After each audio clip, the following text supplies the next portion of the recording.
Hi everyone, welcome to our channel. Let's learn day. இந்த வீடியோல நம்ம என்ன பார்க்க போறோம் அப்படின்னா 11 and 12 புதிய கெமிஸ்ட்ரியோட ஸ்டடி பிளான் தான். இன்னைக்கு நம்மளோட டே 2.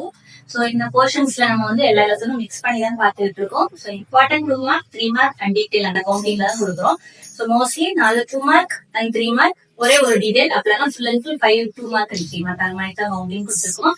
டெய்லி கொஞ்சம் கொஞ்சமா படிச்சீங்க அப்படின்னாலே உங்களால கண்டிப்பா நல்லா ஸ்கோர் எடுக்க முடியும். இதை மட்டுமே படிச்சாலே போதுமானதுதான்.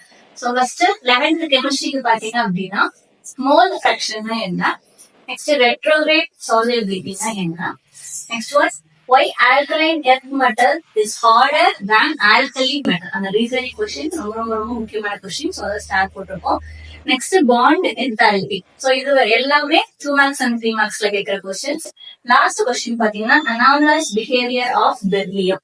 சோ இது வந்து டீடைல் क्वेश्चनல கேட்பாங்க. சோ இந்த 5 क्वेश्चंस மட்டும் இன்னைக்கு மறக்காம கவர் பண்ணுங்க. நெக்ஸ்ட் 12th கெமிஸ்ட்ரிக்கு பாத்தீங்க அப்படின்னா mustard oil reaction, Gomberg reaction, active centres, next Faraday's law of எலக்ட்ரோலைசஸ்ல 2 லா இருக்கு, 2 லாவையும் பாத்துக்கோங்க. Next sacrificial protection. சோ இந்த லாஸ்ட் 2 வந்து கம்பைன் பண்ணி ஒரு டீடைல கேட்கலாம், இல்லைன்னா 3 மார்க்ஸ்ல தனியா கேட்கலாம். சோ எல்லாமே 2 மார்க்ஸ் அண்ட் 3 மார்க்ஸ் தான். ஸ்பெசிபிக்கா டீடைல்ஸ் சொல்லி உங்களுக்கு கொடுக்கல. இந்த கொஸ்டின்ஸை மட்டும் நீங்க மறக்காம படிச்சிருங்க. சோ உங்களுக்கு கெமிஸ்ட்ரிக்கும் பிசிக்ஸுக்கும் சொன்ன மாதிரியே தான் தனியா ஒரு நோட் போட்டு டேட் போட்டு என்னென்ன கொஸ்டின்ஸ் படிக்கிறீங்க அப்படின்றத எழுதி வச்சுக்கோங்க. அப்படின்னா திரும்ப ரிவைஸ் பண்றதுக்கு ரொம்ப ஈஸியா இருக்கும். சோ மறக்காம இன்னைக்கு ஒரு கொஸ்டினை கால் பண்ணுங்க. தேங்க்யூ.